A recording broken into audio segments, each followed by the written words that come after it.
Tonight, a Muslim organization demands an apology from the Canadian Prime Minister for his remarks on protests against gender ideology. And a report on how Indian politicians use hate speech as a tool to gain votes. We cover stories about urges for transparency amid India-Canada row, ongoing trial of the killer of Saul Family, and the Speaker of Canadian Parliament under fire for applauding a man who fought for the Nazis. Assalamu alaikum and good evening. This is Muslim News Canada on Muslim Network TV. I'm Aishah Ashraf. The Muslim Association of Canada has expressed deep concerns over recent statements by politicians, school boards, and media outlets regarding protests against gender ideology in Canadian schools. The organization is calling on the Prime Minister, politicians, and school boards to issue an apology and take back their contentious remarks. The organization says that calling peaceful demonstrations as hateful is misleading. It says these demonstrations are led by numerous parents. It stresses using misleading labels by prominent groups and figures can lead to the targeting of Muslim families and students. A large gathering of Muslims, supported by other faith groups, rallied last week to voice their concerns regarding their rights over their children's education. The organization says these parents aim to be understood and not to create divisions. Human rights groups in Canada have highlighted several instances where children have been pressured into activities against their faith. They also say that parents' efforts to teach religious values are unjustly criticized in certain communities in Canada. The Muslim Association of Canada is a charitable organization. It has been operational for 2 decades. It is presently serving Muslims and deserving Canadians through its various initiatives in its 23 community centers. A new report shows that there has been at least one anti-Muslim speech incident in India per day for the first half of this year. The report is compiled by Hindutva Watch. The Washington-based organization is an independent group that documents attacks on minorities by Hindu hardliners. The report shows nearly 70% of these incidents have been reported in states where elections are scheduled for this year and the next year. The report has documented 255 incidents of hate speech against Muslims in political rallies. These incidents mainly occurred in the states of Maharashtra, Karnataka, Rajasthan, and Gujarat. The report shows that 29% of the total incidents occurred in Mumbai, which is the capital of Maharashtra. Around 80% of hate speech incidents occurred in areas governed by Prime Minister Narendra Modi's Bharatiya Janata Party. The report shows most of these hate speeches propagate conspiracy theories, incite violence, and promote socioeconomic boycotts against the Muslim community. Hindutva Watch relies on monitoring online activities of Hindu nationalist groups. It reviews hate speech videos on social media and collects data on individual events reported in the media. While India's ruling party denies allegations of mistreatment of minorities, human rights organizations have been raising concerns about the treatment of Muslims since Modi took office in 2014. They say BJP's policies target Muslims and Indian minorities. These include India's 2019 Citizenship Act, anti-conversion laws, and the revocation of Kashmir's special status 4 years ago. Advocates also say incidents such as the demolition of Muslim properties under the pretext of illegal construction and the ban of hijab in classrooms in Karnataka are a clear sign of oppression faced by Indian minorities. A Sikh religious organization is calling for validation from the Prime Minister Justin Trudeau for his claims about New Delhi's alleged role in the murder of Sikh leader Hardeep Singh Nijjar. Nijjar was fatally shot in June in Surrey, British Columbia.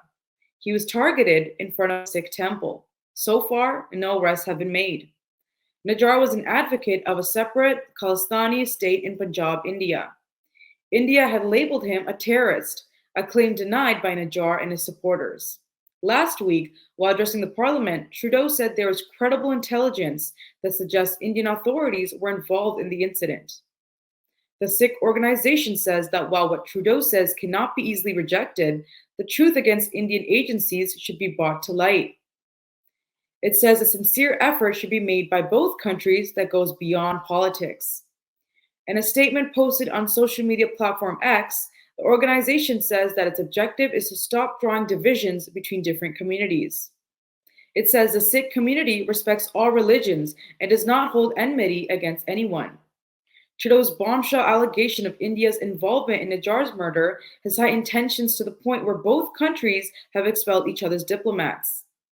India has also stopped issuing visas to Canadian citizens due to what it calls security threats. Trudeau, however, says he is not looking to provoke India. He has urged officials in New Delhi to cooperate with an investigation into the killing. The Khalistan movement for an independent Sikh state in India peaked in the 1980s. It was put down by force, and most of its leaders are now in Canada, Australia, and the UK. For more on Netanyahu's controversial new Middle East map, stay tuned.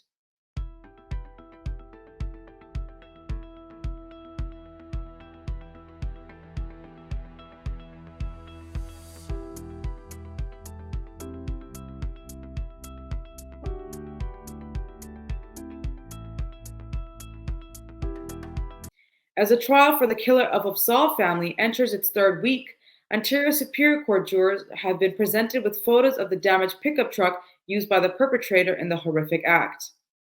Nathaniel Veltman ran over 5 members of Saul family in London, Ontario 2 years ago. The Saul family, which included Yumna Saul, her parents Madiha Salman and Salman Saul, and her grandmother Thalat Saul, was hit while out for a walk. While the 4 elder members of the family died, Yumna's younger brother, who was 9 years old at the time, survived. Veltman is charged with 4 counts of first-degree murder, 1 count of attempted murder, and 1 count of terrorism for allegedly being influenced by far-right ideology. London police forensic investigators have highlighted blue cones in the photos Monday, marking tire tracks at the spot where the family was hit. Prosecutors argue that Veltman targeted Saul family because of their traditional Pakistani clothing. The defense agrees that Veltman was driving the truck that hit Saul family. Evidence of DNA matches from Saul family have been found on the hood of the truck. Pieces of victims' clothing have also been found in the damaged hood of Veltman's truck. Jurors will soon see photos of Veltman's one-room apartment. Germany has criticized the Israeli Prime Minister for showing a map of New Middle East without Palestine. During the recent session of the UN General Assembly in New York, Netanyahu presented a series of maps. These included a controversial one, without occupied West Bank, East Jerusalem, and the Gaza Strip. The German Foreign Ministry spokesman says that showing a map by omitting the occupied or annexed territories is something that Germany naturally rejects. He has reiterated that his country remains committed to a 2-state solution. He has called on all sides to step up diplomatic efforts to end decades of Israeli-Palestinian hostilities. The Palestinian territories have been illegally occupied by Israel since 1967. Although Israeli forces withdrew from the Gaza Strip in 2005, they still maintain an economic stranglehold on the densely populated Strip. The Speaker of the Canadian House of Commons has expressed regret for paying a tribute to a Ukrainian man who served in a Nazi unit during World War II. The apology comes after Anthony Roda's comments received a backlash from Canadian Jewish groups. One such group says it is, quote, deeply troubled by the recognition. It says such an incident should not occur again. In Parliament last week, Speaker Anthony Roda called the 98-year-old veteran a, quote, hero. The Parliament then gave the Ukrainian man a standing ovation. The incident occurred in the presence of Prime Minister Justin Trudeau and Ukrainian President Volodymyr Zelensky.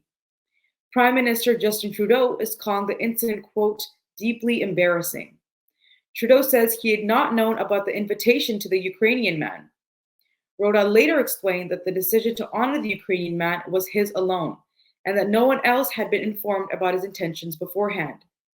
Roda has also apologized to Jewish communities for his remarks. Following the incident, some members of parliament are calling on Roda to resign. The incident has also been criticized by Russia. Kremlin spokesman Dmitry Peskov calls the recognition appalling. Peskov says many Western countries, including Canada, have raised a generation who does not know what happened in World War II. Russia has long sought to justify the invasion of Ukraine as a means to denazify it. Historical records show the Ukrainian man belonged to the 14th Weapon SS Grenadier Division.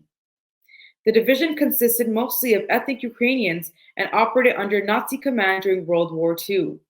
The division allegedly committed crimes against Polish and Jewish civilians, but was never convicted by a court. Thank you for watching. Our news is produced by Sound Vision, which is a not-for-profit organization. We need your support for donations. Please scan the QR code on our broadcast or visit muslimnetwork.tv to donate now, so we can continue to amplify the voices of Muslims in Canada and abroad.